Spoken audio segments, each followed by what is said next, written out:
Ang malalaking bituin ng showbiz, sina Kim Chiu at Paolo Avellino, ay magkakasama sa isang bagong pelikula na magbibigay daan sa kanila upang ipakita ang kanilang husay sa pag-arte.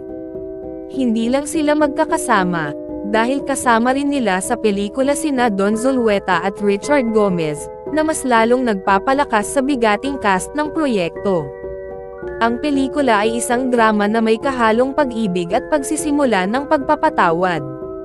Ang magkakasamang cast na ito ay tutulong upang dalhin ang mga manunood sa isang paglalakbay ng emosyon, pagkakaunawaan, at paghahanap ng tunay na kaligayahan.